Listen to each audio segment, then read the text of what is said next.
Hello everybody, welcome back to my channel. My name is Dominic, and if you're new here, you probably think nothing of this. You think this is just a normal ranking video, which it is, so stay tuned for that. But I just want to say to those people who have been subscribed to my channel and are followers of mine, I guess, that I apologize for the massive lack of uploads. My last video was an album review like 2 months ago, so I've just been really busy. I know it's not an excuse, but I just haven't made the time to really make a video, and I'm finally getting around to it. I've been rewatching a few of these movies recently, and they're all still pretty fresh in my mind, and so I thought now might be a good time to kind of make a little comeback video. What better than to rank all of the films from my favorite director of all time, and that is Jacques Tati. He's a French filmmaker, comedian, mime. He really does it all. He's mostly well known for his comedies, but he's done some other stuff as well. And today I'm basically just going to be ranking all of his movies. He doesn't have too many. There's going to be 3 that I talk about that are going to be separate from the ranking, but they're still his films, so I will give them a little portion of the video, and then the other part of the video we will do the main ranking, which is his 5 main feature directorial films. So with that being said, I think we should get right into it.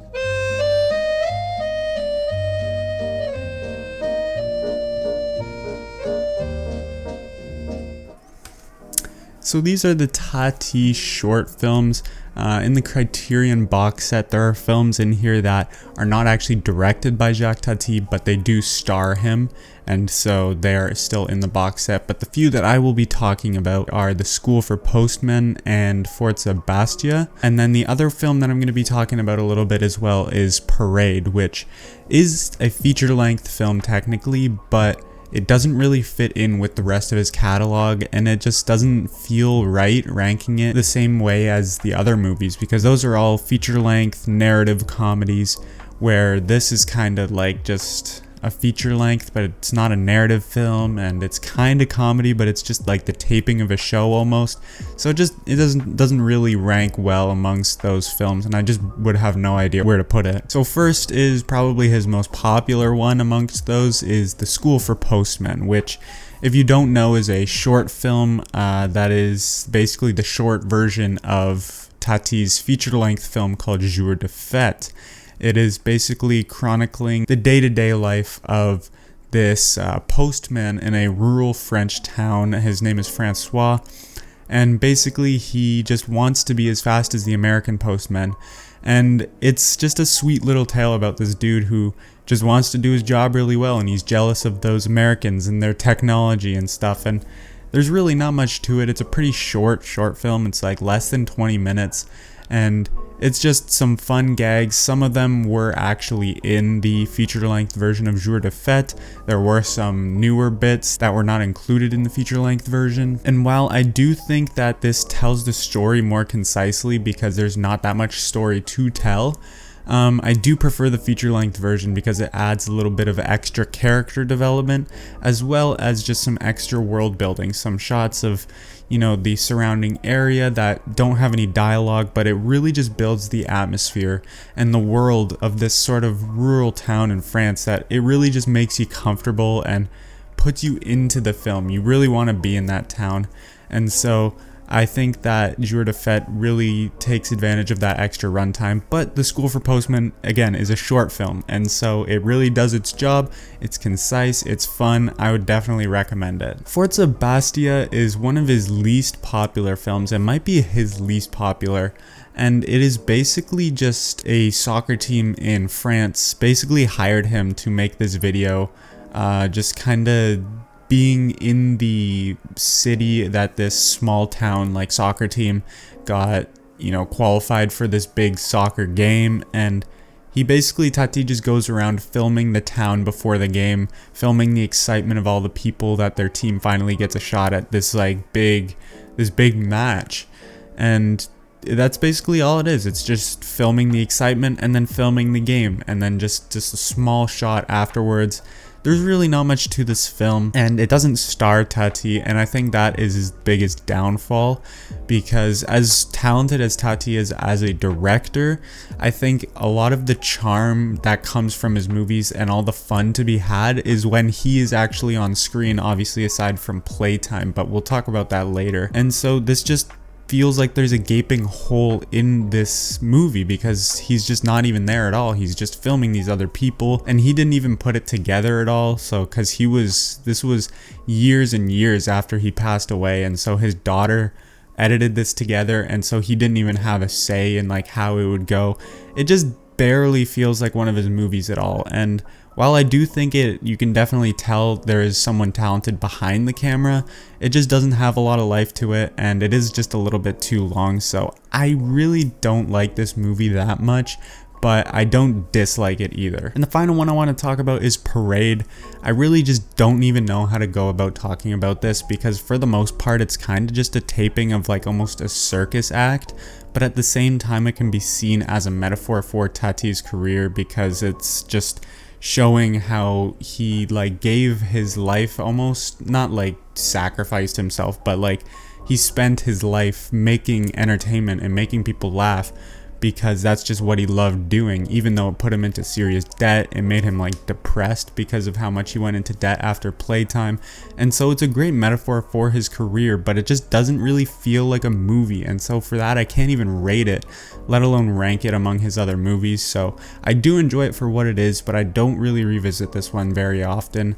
And as I said, it just doesn't really fit in among the other films in his career. Now let's get into the real ranking of his narrative feature films.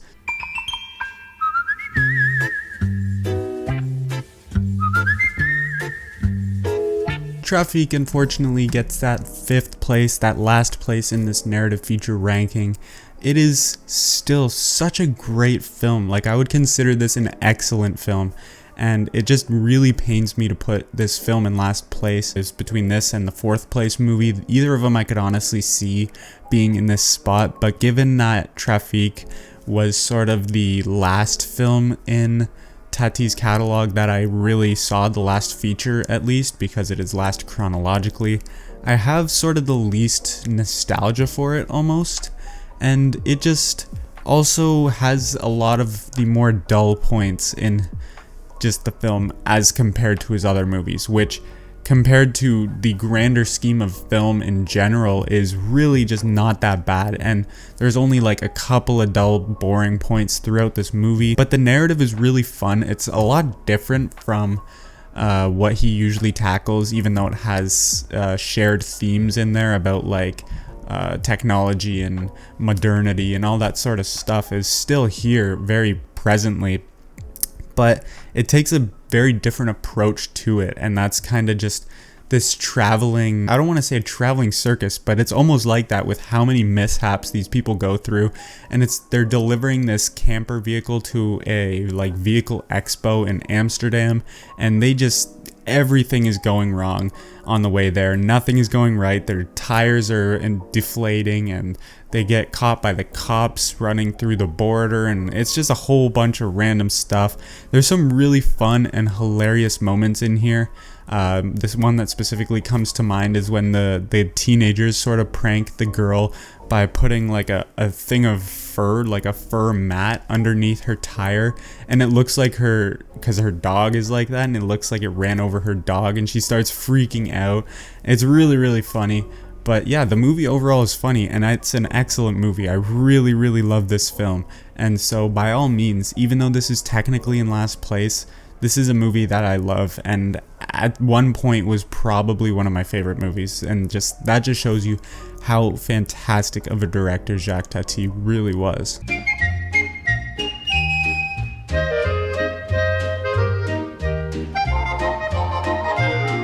Jour de Fête is the next film on the list at number 4. This is Tati's debut feature-length film, and it is so good, and I really had a hard time choosing between this and between Trafic for the last spot on this list.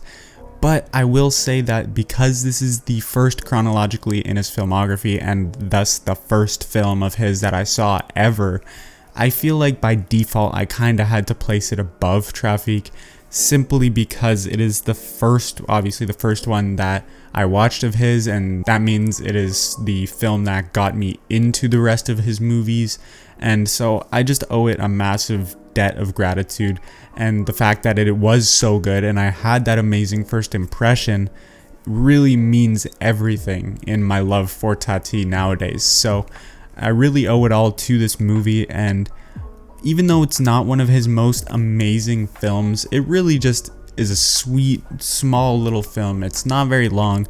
It is a very concise movie. You know, it won't take up much of your time. So if you want to check it out, it's just like not even an hour and a half, and it's just fun front to back. As I said, it follows Francois, a postman who basically just wants to deliver his mail as fast as the Americans do, and he just ends up going through, again, this is sort of a recurring plot detail in, I would say, all of Tati's movies. Even if there isn't much plot to follow, it's kind of just how his main character goes through a bunch of mishaps trying to achieve his goal, let's say. And so in the process of trying to deliver mail as fast as the Americans, he gets caught up, talking with some of the people in the village, and he gets, goes into a bar and some of his friends are drinking, and so they're making him drink some alcohol while he's trying to deliver his mail, and he is all this sort of stuff. It's just funny. There's a bunch of random stuff that goes wrong, and it's just really, really fun. A good time, and there's not that much to it, at least in my opinion. Like, you could probably make some connections to, like post World War II and all this sort of stuff, but to me it's just a really fun time, and it just follows a great Jacques Tati performance back when he was still very young, and it is honestly a fantastic feature-length debut.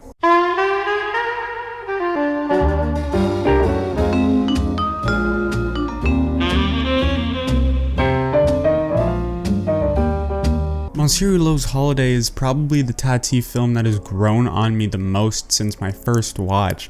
I really thought this movie was kinda just boring, like it didn't have much of a point on my first watch, which to an extent is kind of true. It doesn't have much of a point, and there really is almost no plot at all.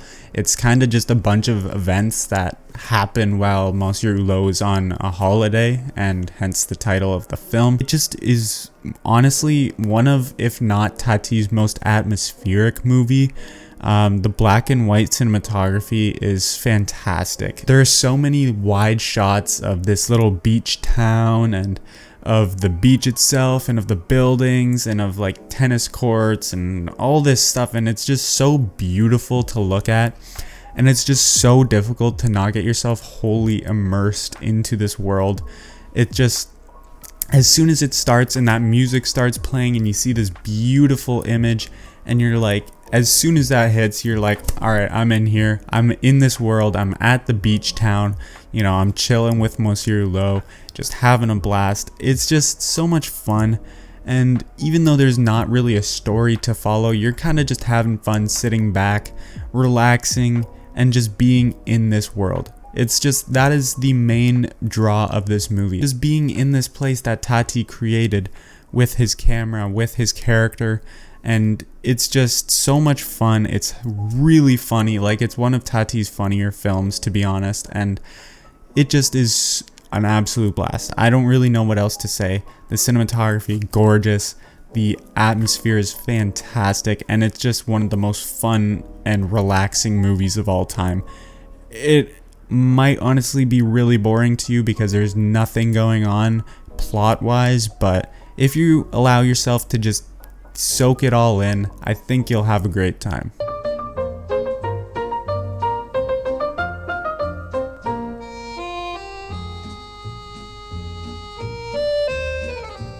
Mon Oncle here, coming in at number 2.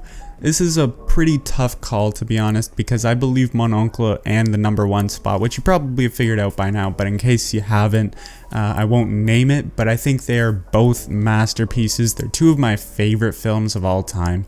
Like, I could honestly make a case as for why Mon Oncle would be number 1, but I just feel as though the other film holds a more sentimental place in my heart, and I've just seen it way more. And so for that reason, Mon Oncle is in second place, but it's still, again, a masterpiece, one of my favorite films of all time. This one has some really great commentary in there. So it's like Monsieur Hulot's Holiday in the way that it is extremely atmospheric.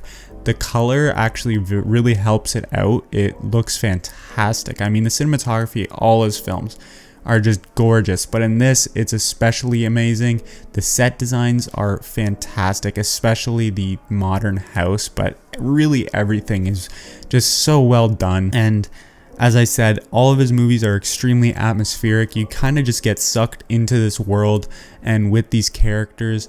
This has some of the most consistently amazing characters, like even unlike my number one spot, which has two really good characters, this film has a bunch of like very good characters, you know? So it has obviously Monsieur Hulot, it has the kid, it has his two parents, you know, it has the neighbor, it has the, you know, business associate. All of these characters are fantastic, and you like remember them all from something. They're all very instantly recognizable. They have their own traits, they have their own flaws, you know who they are as a person. It's really, really well done. And on top of that, again, it's just hilarious. It's so much fun, and you just can't help but have a great time in this world and just absolutely bask in the beautiful absurdity of this modern Paris. It's just so bizarre but hilarious, seeing the stark difference between the old Paris where Monsieur Hulot lives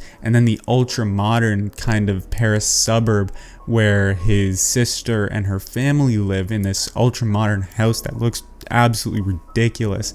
It's just so funny, and it's just a fun social commentary on these like ultra modern buildings and architecture and just the modern lifestyle and how absurd it really can be. Like, it makes you really notice how weird a lot of the things we do are and a lot of the things that we buy. It's just really fun. It's like extremely true. Like many times throughout the film I'll be like, yeah, that, you know what, that kind of relates to nowadays. It's really strange, but I absolutely love it, and it's one of the most pure fun movies of all time. Like, this is arguably my number one comfort movie of all time. I could just throw this on whenever, have an absolute blast, and just be filled with pure joy for 2 hours. This is a phenomenal movie.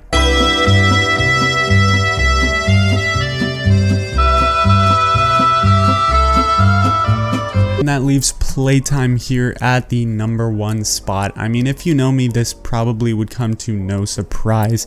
This was, for a while, you could make an easy argument that this was my favorite movie of all time. And like, realistically speaking, you probably still could make that argument, even though Before Sunrise is probably my number one, like, pretty set in stone. You could make a case for Playtime being number two for sure. Like, this is easily still up there in my top 3 films of all time at the very least. I mean, this is a masterpiece, probably the best film of all time for me, at least.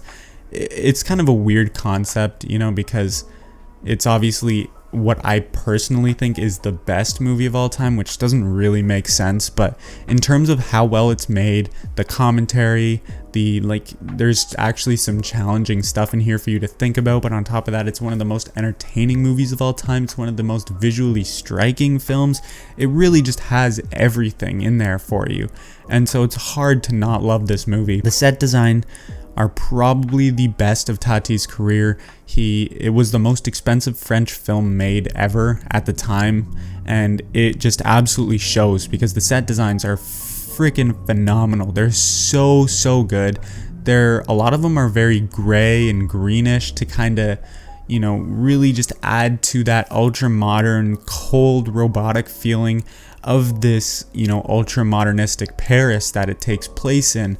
And it really just accentuates that atmosphere that Tati wants you to feel, and that this is like almost unnatural the way that they're living, which it is.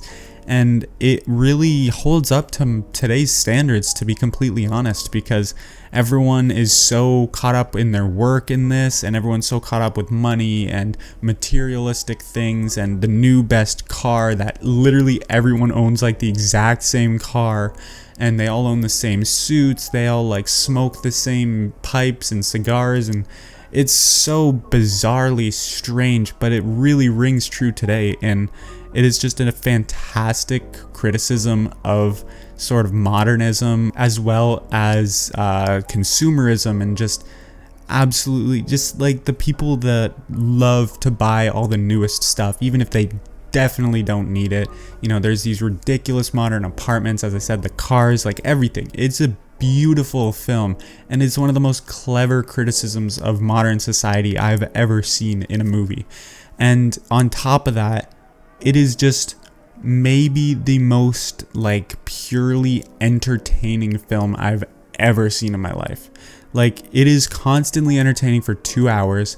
It's one of the most beautifully shot and beautifully decorated films of all time in terms of the sets. As I mentioned before, Tati is fantastic in this. Like, he has some of his best physical comedy gags, but even there, it's like only half of the movie takes place with Tati's character Monsieur Hulot, and the other half focuses on the American tourist Barbara, and she kind of is the Monsieur Hulot of America in a way, because she kind of realizes how absurd all this stuff is, all this consumerism, because she goes to like this convention, this thing that all of these tourists, American tourists, go to, and they're like, oh, look how American everything is, you know, we have this stuff back at home.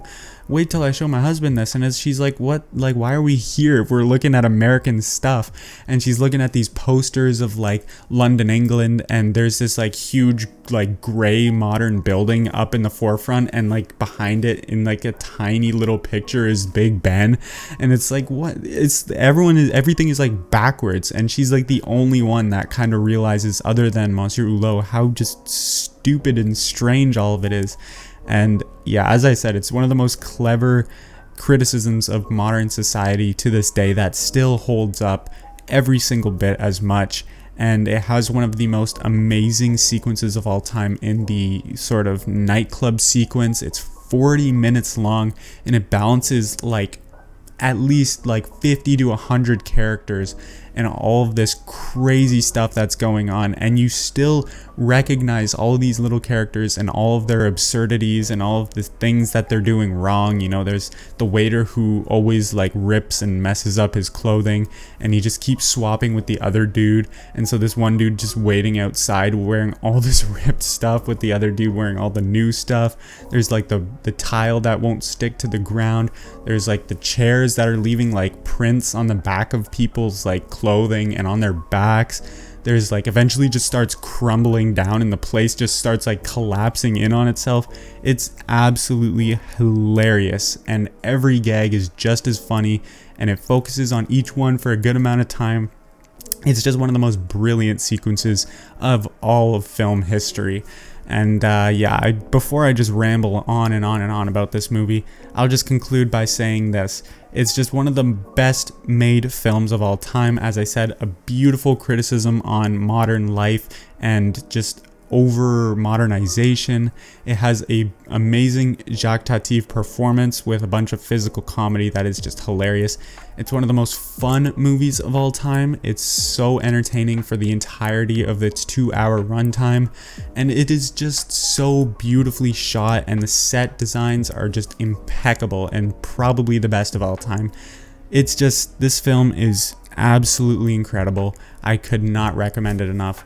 Playtime is easily my #1 favorite Jacques Tati film of all time. And that is going to do it for the video, guys. I hope you enjoyed this. It's my first video in a while, so if I'm a little rusty, I apologize for that, but I hope you guys enjoyed. I hope I've convinced you guys to watch some Jacques Tati movies if you haven't yet, or even rewatch some of them if you haven't. Go and watch Playtime. Go and watch all of these movies. They're all fantastic, and form your own opinions on them. And that is all for this video, guys. I hope you enjoyed. I will see you guys all in the next one.